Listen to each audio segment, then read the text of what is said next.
김민석 더불어민주당 최고위원께서 8시 30분 인터뷰를 예정하고 거의 도착을 하셨다고 하는데요. 아직 스튜디오에는 올라오지 못하셔서 일단 제가 오프닝을 먼저 시작을 했습니다. 자, 날씨가 좀 많이 추워졌는데 여러분 어디서 저희 방송 함께하고 계십니까? 네, 댓글창에 올려주시면 제가 소개하면서 오늘 방송 부드럽게 출발을 해보려고 합니다.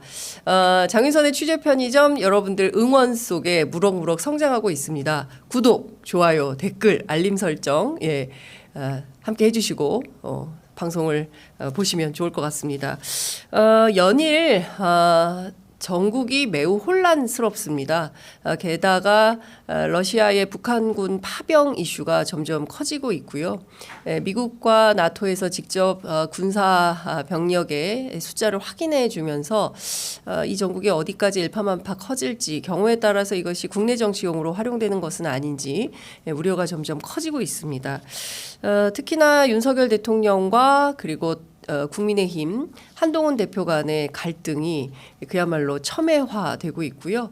관련해서 오늘 나온 종합지, 특히 보수지들을 종합해 보면 사설에서 매우 준엄하게 꾸짖고 있습니다.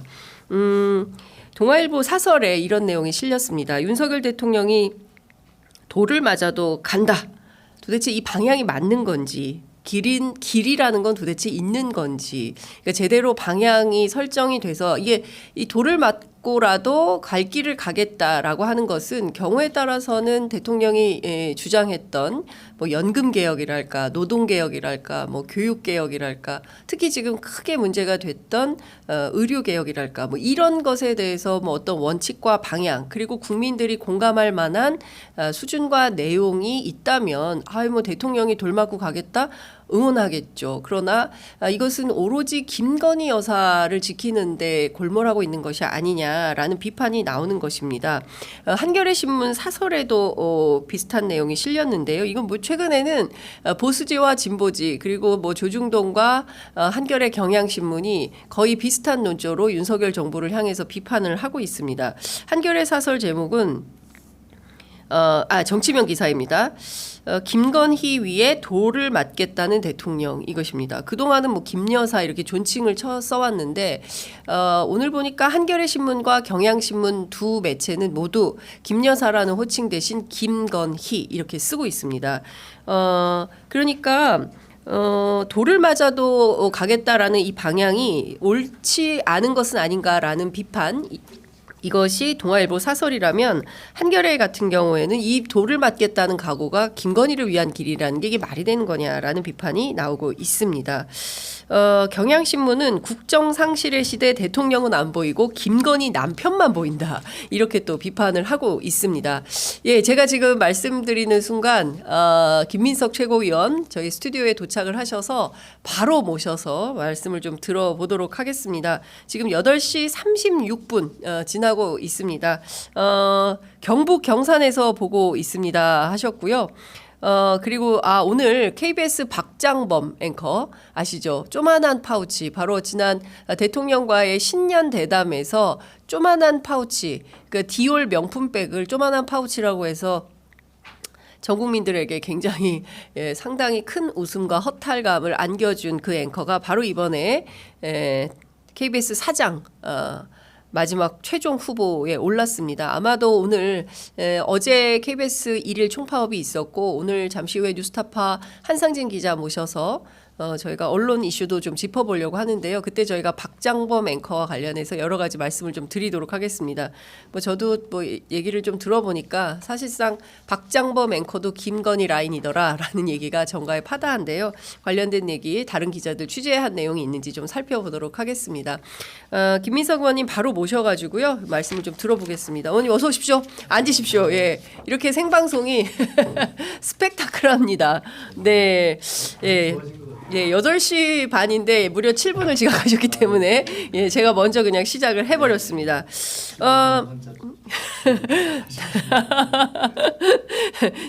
즐겁지 않았습니다, 어머니. 예. 정시에 좀 오시면 좋을 것 같다라는 말씀을 좀 드리면서 시청자분들이 많이 기다리니까요. 네네. 그 현안이 너무 많아서 바로 여쭤보도록 하겠습니다. 연일 계속되고 있는데요. 명태균 게이트가 터지고 뭐 김대남 녹취록이 나오고 이 가운데 특히나 김건희 여사가 명태균 씨와 뭐 경우에 따라서는 뭐 국사를 논의한 것은 아닌가라는 의혹도 있고요.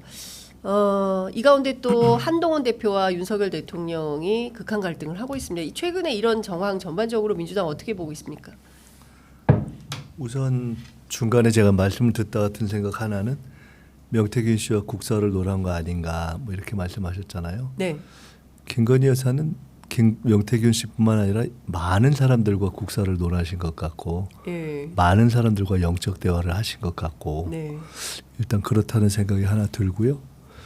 전체적인 상황은 지금 대통령실은 마비고 국정은 실종이죠. 예, 그래서 그걸 뭐 어제인가 그 유시민 그 전 장관께서 비슷한 말씀하셨는데 똑같은 얘기를 사실은 저희가 며칠 사이에 저도 하고 우리 뭐 대표님하고도 그런 얘기를 해보고 또 제가 또 만났던 여권 인사도 뭐 그런 얘기를 하고 뭐 그랬었는데 1%가 지지율이 나와도 그냥 갈 거다. 네. 뭐 이런 얘기 있었지 않습니까? 그러니까 저도 그 얘기를 했습니다. 한국의 네타냐후다. 광화문에 100만이 모여도 끄떡하지 네. 않을 거다. 저도 그런 생각이 좀 들었습니다. 그런데 뭐 그런 비슷한 생각을 전에부터 하고 있었고 저희는 네. 그래서 뭐 0.1%라도 그냥 갈 그런 마음은 그런 마음을 가지고 있는 정권인데 일은 뭐 전혀 안 하고 있고 국정은 마비되어 있는 상태여서 걱정을 하고 있고 그래서 뭐 가령 이재명 대표가 한동훈 대표와 만나자라는 제안도 뭐 그런 것 때문에 한 거고 뭐 그런 전체적으로 굉장히 위중한 상황으로 보고 있죠. 실제로 김건희 문제가 대한민국의 전국을 마비시키고 있지만은 더 큰 문제는 여전히 이제 가장 국민의 안전과 관련이 있는 의료 대란 문제고 또 그보다 더 큰 문제가 지금 무인기 사태에서 비롯된 그 안보 문제 아닙니까? 네, 그렇습니다. 네, 그런 이제 1993년도에 그 북핵 1차 위기가 있었는데 그때 김대중 대통령이 일괄 타결 패키지 딜 카터 특사를 제기했던 그 시기를 연상케 하는 정도의 어려운 외적 환경이고 또 의료 대란은 당사자들에게 있어서는 코로나 때와 다를 바가 없는 정도의 심각한 상황이고 네.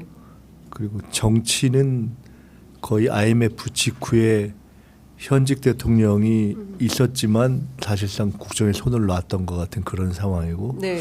저는 사실은 전당대회 때 우리가 IMF 이후에 DJ가 상황을 극복했던 것과 같은 상황을 민주당과 이재명 대표가 맞이하게 되지 않겠는가라는 얘기를 많이 하고 네. 이재명 대표께도 그런 얘기를 나눴었는데 실제로는 저는 지금은 문제의 성격과 상황은 그때보다 더 어렵다 이렇게 보고 있습니다.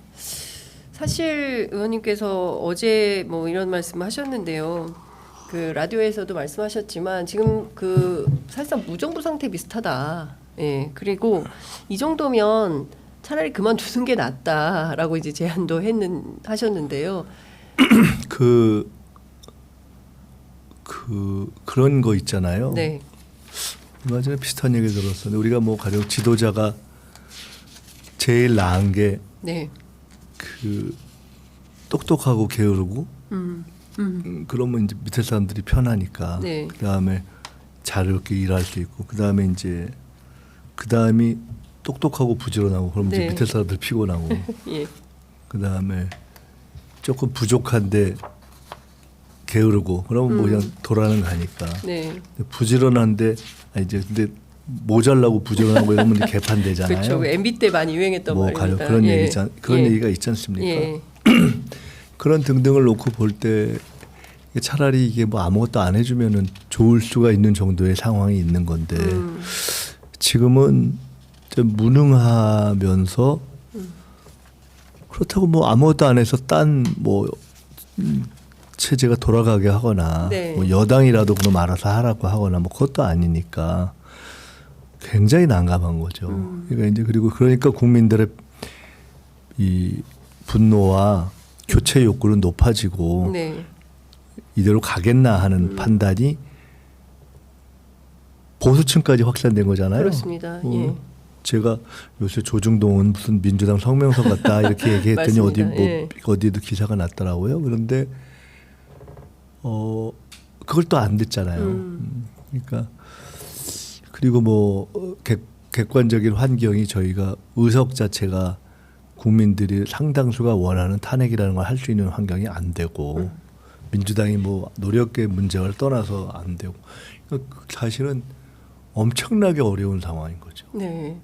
그 대통령 어제 그제네요. 벌써 그저께네요. 그 범어사 방문해서 돌을 맞더라도 가겠다. 근데 오늘 아침 이제 한겨레 신문 보도에 따르면 김건희를 위해서 김 여사도 아닙니다. 김건희를 위해서 돌 맞겠다는 거 아니냐. 그리고 동아일보는 아니 돌을 맞겠다고 하는데 그 방향이나 제대로 길이나 알고 가는 거냐. 이제 이런 비판을 하고 있습니다. 그러니까 이제 이게 이런 건데요.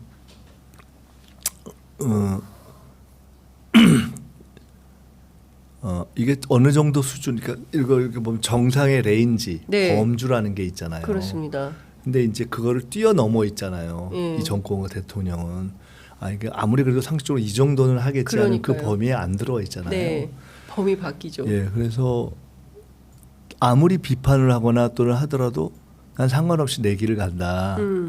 이게 아주 구체적으로 가령 김문수를 노동부 장관에, 김형석을 독립기념관장에, 이진숙을 방송위원장에 임명하는 게 그런 거거든요. 네. 그냥 상식의 범위를 벗어나 있는 것이고, 그래서 비판하거나 하는 또는 바라보는 국민들을 그냥 하고 악소리가 나게 하는 네. 게 입이 벌러지게 하는 거거든요. 근데 이제 그것은 제가 이 말씀을 왜 드리냐고 하는 것은 비판의 동력을 지치게 하는 효과가 있습니다.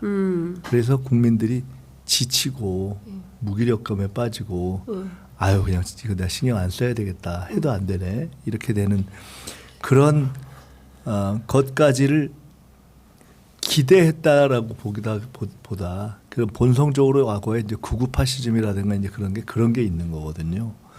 그래서 그런 효과가 있죠. 어떻게 해도 그냥 간다. 1%도 그냥 간다 이게. 그래서 이게 가령 어떤 식으로 보면은 우리가 상대의 전의 자체를 상실케 하는 게 일종의 광인 전략인데 네. 광인 전략이 아니고 그냥 광인 그 자체인 거죠. 이 정권의 성격이. 광인 자체다. 아니 그런 거죠. 굳이 저게 무슨 뭐 의도적인 전략의 산물도 부분 있겠는데 그냥 이렇게 생각 자체가 그 레인지를 벗어나 있기 때문에 윤석열 대통령이 광인 그 자체다 아니 이렇게 뭐 보시는 윤석열 겁니까? 대통령 이 정권의 성격이 그렇다는 이 정권의 거죠. 성격이. 예, 이 정권의 성격이 그렇고 예. 실제 이 정권이 영적 대화로 움직이는 정권이잖아요. 네. 예. 뭐 굳이 제가 뭐 광인 전략을 쓰는 정권이라고 표현할 수도 있고 예. 그냥 본성 자체가 예. 그런 거죠. 뭐 거의 뭐 검찰 수사도 관심법으로 하고 뭐 그런 식이니까. 예. 그 지금 중요한 거는 이게 뭐 전략을 쓰는지는 모르겠지만 이제 의원님께서 광인 그 자체라고 하시니까 정권의 성격이 그렇다는 거죠. 정권의 성격이 예. 광인 그 자체라고 하면 국정이 정상적이지 않다는 걸로 이제 귀결이 되는 것이고요. 이제 전체 국민들의 운명이 걸려 있는데 국정 운영을 그런 방식으로 한다면 대단히 위험한 거 아니겠습니까? 여기서 어떤 대안이나 돌파구를 마련해야 되는 주체는 야당일 수밖에 없다라는 판단을 국민들은 할 수밖에 없는 것 같습니다. 그래도 야당이라도 뭔가 역할을 해주기를. 그리고 뭐 그거는 명백합니다. 그렇습니다. 현재 상황에서 네. 우리가 어쨌든 대의 민주주의라는 것이 있고 그 다음에 이제 헌법상 보장된 행사할 수 있는 권력 최소한 현재는 견제력이라도 있으니까요. 부분적 네네. 견제력이 있죠. 왜냐하면 뭐 다 견제가 안 되죠. 거부권이라는 걸로 저쪽에서 또 막으니까. 네. 그리고 일정한 어떤 정책 제안 능력이라든가 정책 관찰력이 부분적으로 존재하는 거죠. 엄격한 의미에서 정치학에서에게는 이중 권력, 듀얼 파워라는 어떤 대통령 권력과 의회 권력의 병존이 가능하지는 않은 나라입니다. 네, 왜냐하면 대통령 예, 예. 중심제이기 때문에 예. 압도적인 대통령 권력이 우세한 나라죠. 근데 이제 그런 상황에서 제도적으로뿐만 아니라 또 실체적으로도 그 야당이 어느 때보다도 단결되어 있고 또 이재명 대표의 리더십으로 딱 중심이 서 있기 때문에 그런 점에 있어서는 유일한 현재에서의 견제력이자 대안력이죠. 그런데 이제 문제는 말씀드린 것처럼 그 또한 한계가 있고 헌법적 한계가 일단 있지 않습니까?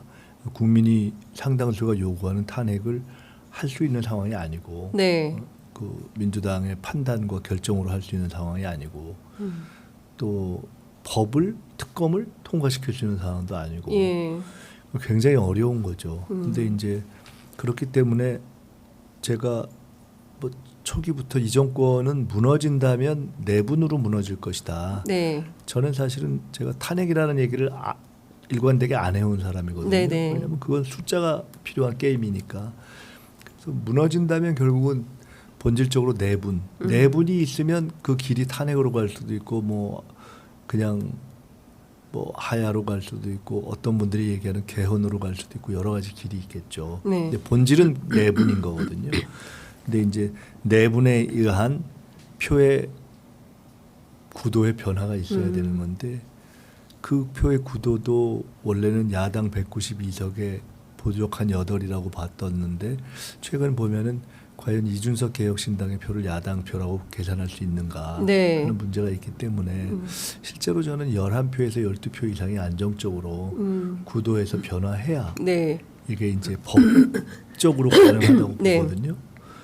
그런 어려움이 있는 거죠. 그러나 이제 그것은 그러한 숫자의 문제고 그러나 어떤 정치적 심리적 중심은 잡아야 되기 때문에 야당으로서는 또 민주당으로서는 한편으로는 철저하게 김건희 문제를 포함한 이 정권의 문제를 맹공하면서 네. 또 한편으로는 그래도 여러 상황의 변화를 현재 필요한 대안을 제시하고 그래서 가능한 길이라도 찾기 위해서 여야 대화를 제안하는 거고 네. 또 한편으로는 그 제안하는 내용들의 어떤 질을 높이고 국민적 안정감을 높이기 위해서 예를 들어 집권 플랜 본부 같은 걸 만들어서 집권 드라이브를 세게 하는 것이고 네. 네. 네. 그렇습니다. 제가